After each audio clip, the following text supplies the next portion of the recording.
Halo guys, welcome back to my channel. Kali ini gue datang dengan video terbaru. Oke teman-teman, di video kali ini gue akan sharing ke kalian untuk menyambut tahun 2025, iPhone apa sih yang harus kalian pakai teman-teman. Atau buat kalian yang lagi pengen upgrade iPhone untuk tahun 2025, pilihan yang akan gue kasih ini sangat-sangat masuk akal dan sudah terbukti ya. Karena dari pengalaman gue secara pribadi udah gue buktikan ini memang sangat layak untuk kita pakai di tahun 2025 teman-teman ya.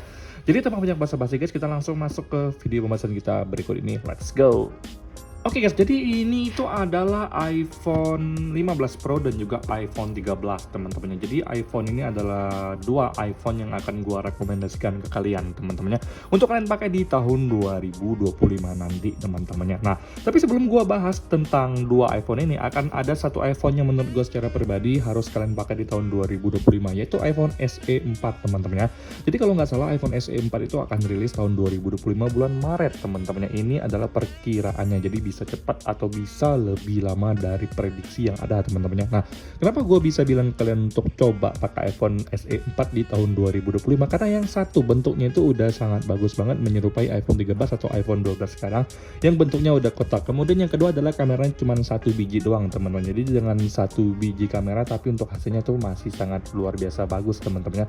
Jadi sekilas untuk iPhone SE 4 sendiri itu akan seperti iPhone 6 ini yang kameranya cuma satu tapi dengan lensa yang lebih besar, kemudian juga bentuknya yang kotak seperti iPhone 12 ataupun iPhone 13 teman-teman ya. Dan juga yang ketiga adalah harganya yang sangat murah, paling sekitar 7 atau 8 juta doang di tahun 2025. Untuk kalian pakai itu masih sangat-sangat layak teman-teman ya. Itu juga salah satu wishlist gua, impian gua kalau bisa ya gua pengen pinang iPhone SE 4 teman-teman ya.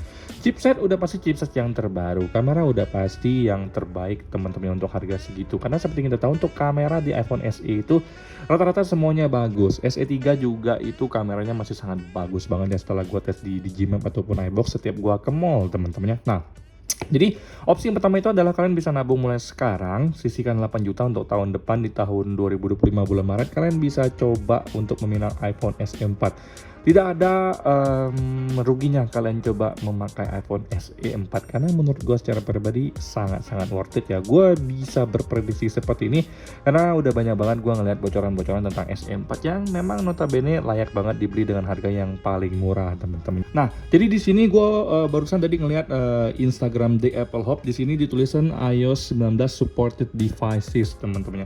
Di sini kalian bisa lihat sendiri iOS 19 will reportedly ya akan dilaporkan untuk compatible with all iPhone that's currently support iOS 18. Jadi semua iPhone yang support iOS 18 itu akan mendapatkan update iOS 19. Gila sih.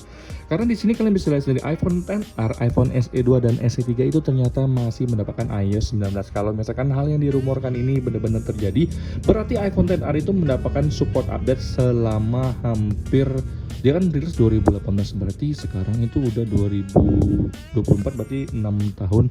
Jadi 7 tahun loh teman-teman ya kalau misalkan tahun depan dia masih mendapatkan update. Nah, jadi kenapa gua rekomendasikan kalian untuk pakai iPhone 13? Yang pertama, untuk support iOS-nya itu masih sangat panjang karena untuk iPhone 13 sendiri itu rilis tahun 2021. Prediksi gua masih bisa dipakai sampai 2028 atau 2027 ya teman-teman. Ini adalah prediksi gua secara pribadi berdasarkan pengalaman gua pakai iPhone selama ini teman-teman ya. Kemudian untuk yang kedua dari sisi performa guys ya, untuk chipset A15 Bionic di iPhone 13 ini masih sangat mumpuni. Kalian mau main di Mobile Legends, PUBG, COD, Genshin Impact, Clash of Clans atau apapun game yang ada di iPhone itu bisa kalian mainkan teman-teman ya. Ini menurut gua adalah salah satu hal penting yang harus kalian ketahui, bahwa iPhone 13 ini yang running di iOS 15 Bionic ini ternyata masih sangat-sangat lancar teman-teman ya untuk performa sehari-hari. Sorry ya, bukan iOS 15 Bionic tapi chipset A15 Bionic guys ya. Nah, kalau untuk iPhone 13 ini sendiri dari sisi baterai ya, untuk hal yang ketiga gue bisa bilang ke kalian, gue sangat komit banget dengan performa dan daya tahan baterai yang ditawarkan oleh iPhone 13 ini, terutama untuk di pemakaian gue sehari-hari. Kalian bisa lihat sendiri teman-teman, kalau untuk baterai rata-rata pemakaian gue itu di angka 5-6 jam sih untuk pemakaian gue sehari-hari. Kalian bisa lihat sendiri average screen on gue tuh rata-rata 5-6 jam sebenarnya kalau untuk pemakaian selama 24 jam teman-teman ya. Kalau pengen gue paksa sehari-hari juga bisa ya, tembus sampai 7-8 jam, apalagi kalau kalian menggunakan wifi itu nggak ada masalah sama sekali. Jadi sebenarnya kalau untuk dari sisi baterai gue tidak mengalami permasalahan sama sekali, kecuali setelah update iOS 18.2 gue merasa memang untuk baterainya sedikit boros dan memang ada beberapa bugs yang terjadi di iPhone 13 gue teman-teman ya. Oke, untuk selanjutnya dari hasil kamera gue nggak bisa bilang ada yang bikin gua kesel ya dengan kamera di iPhone 13 ini teman-teman ya.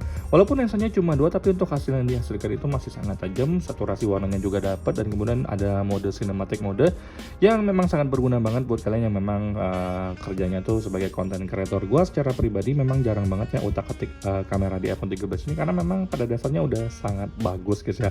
Jadi untuk iPhone 13 ini gua sangat rekomendasikan kalian untuk pakai di tahun 2025 karena awet banget, bisa sampai 2027 sampai 2028. Buat kalian yang sekarang lagi pakai iPhone 11, lagi pakai iPhone X, XS, dan X Max, boleh lanjut ke iPhone 13 untuk di tahun 2025 sebelum dia berhenti dijual secara resmi. Sekarang tuh masih ada loh, tapi udah dengar-dengar ya bau-baunya ini udah discontinue teman-temannya. Oke guys, jadi sekarang kita lanjut ke opsi yang terakhir, yaitu iPhone 15 Pro teman-temannya. Setelah kita ngomongin tentang iPhone 13 yang harganya itu udah di bawah 10 juta, gue sangat merekomendasikan kalian untuk pakai semua varian iPhone 15, entah itu iPhone 15 biasa, 15 Plus, 15 Pro, ataupun 15 Pro Max. Tapi favorit gue tuh adalah 15 Pro. Kenapa? Karena dia nggak terlalu gede seperti iPhone 15 Pro Max, dan perbedaannya dengan Pro Max itu tidak terlalu jauh teman-temannya.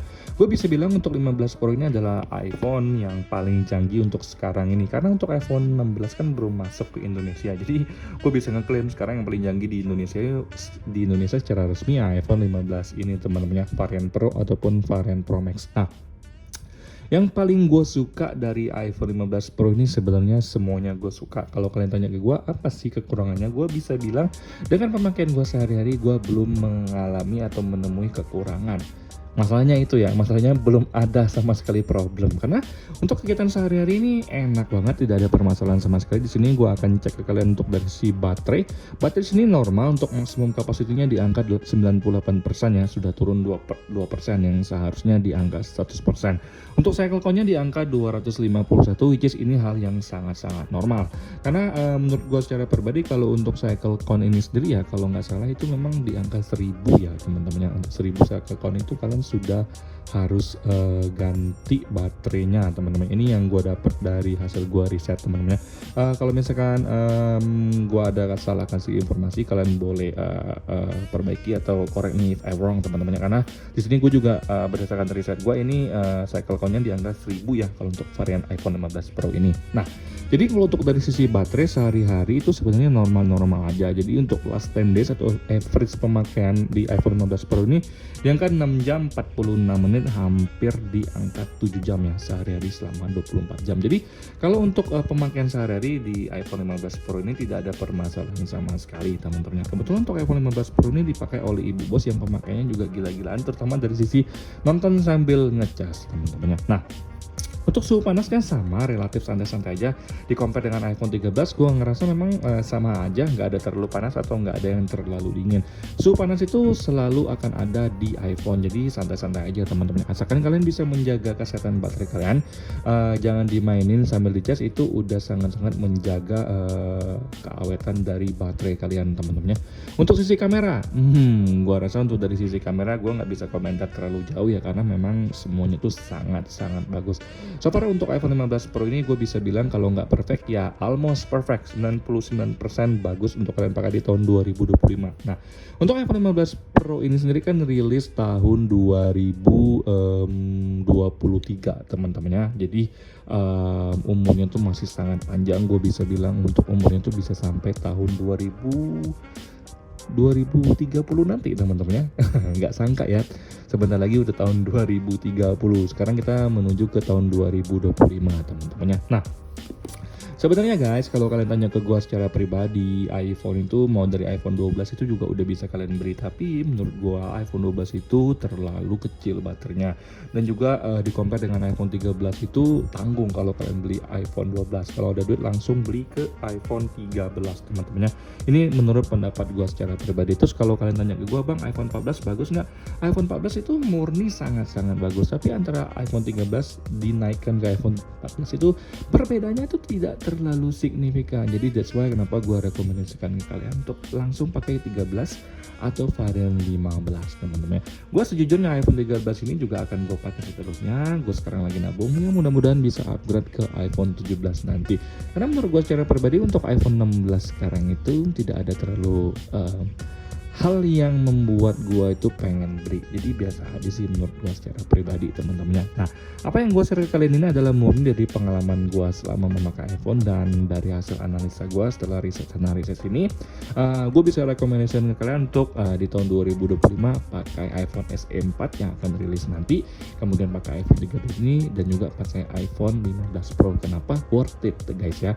Tapi kalau kalian mau pakai iPhone yang lain seperti iPhone 12, iPhone 14, 14 Plus, 14 Pro, it's fine, nggak masalah sama sekali. Dan buat kalian yang pengen beli second, kalau bisa beli second yang resmi Indonesia garansinya teman-teman ya. Kenapa gue sarankan iPhone 13, 15? Karena masih ada barunya juga guys ya. Nah, sekian video gue kali ini teman-temannya. Semoga video ini memberikan kalian sedikit gambaran bahwa di tahun 2025 kalian jangan bingung kalau pengen beli iPhone. Beli yang pasti-pasti dan masih ada barunya. Sampai jumpa di video selanjutnya. Bye-bye.